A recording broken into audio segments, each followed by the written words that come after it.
കുഷ്ഠരോഗികൾ ഈശോയുടെ വന്ന് സഹായം ചോദിക്കുന്നു. അവരെ കണ്ടപ്പോൾ ഈശോയോട് പറയുകയാണ്, പോയി നിങ്ങളെ തന്നെ പുരോഹിതർക്ക് കാണിച്ചു കൊടുക്കുവിൻ. പോകും വഴി അവർ സുഖം പ്രാപിച്ചു. നമ്മളൊക്കെ ആയിരുന്നെങ്കിലുണ്ടല്ലോ, എനിക്ക് അറിഞ്ഞുകൂടാ, നിങ്ങൾ ശുദ്ധ മനസ്സുള്ളവരായിരിക്കും.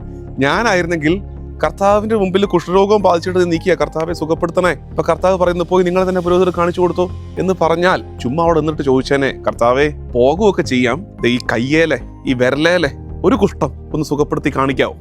കാണിച്ചാൽ അതിന്റെ ഉറപ്പിൽ ഞാൻ പൊക്കോളാം, നീ പറഞ്ഞ അനുസരിച്ചോളാം. പക്ഷെ ഇവരെന്താ ചെയ്തേ? ഇവർ ചെയ്തത് ബ്ലൈൻഡ് ഒബീഡിയൻസ്. ചോദിച്ചത് അനുഗ്രഹം, കർത്താവ് പറഞ്ഞത് അങ്ങോട്ട് പൊക്കോ.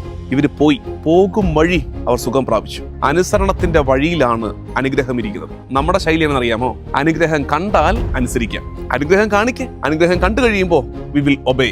കർത്താവിന്റെ ശൈലി, നീ ആദ്യം എന്നെ അനുസരിക്ക്, I am the superior one. അനുസരിക്കുന്നതിന്റെ വഴിയിൽ നീ എന്ത് കണ്ടോളും? അനുഗ്രഹം കണ്ടോളും. അതുകൊണ്ട് എപ്പോഴും ഓർത്തേക്കണേ, ഒബീഡിയൻസ് ഇതൊരു ഗ്രേറ്റർ വെർച്യു ആണ്.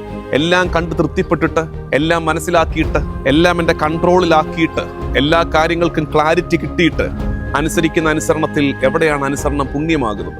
ഒന്നും മനസ്സിലാകാതിരിക്കുമ്പോഴും ഒരു വ്യക്തതയും ഉറപ്പുമില്ലാത്തപ്പോഴും അനുസരിക്കുന്ന ബ്ലൈൻഡ് ഒബീഡിയൻസിന്റെ, ആ ഒബീഡിയൻസിന്റെ വഴിയിൽ എവിടെയോ ദൈവം അനുഗ്രഹം എടുത്തു വെച്ചിട്ടുണ്ട്.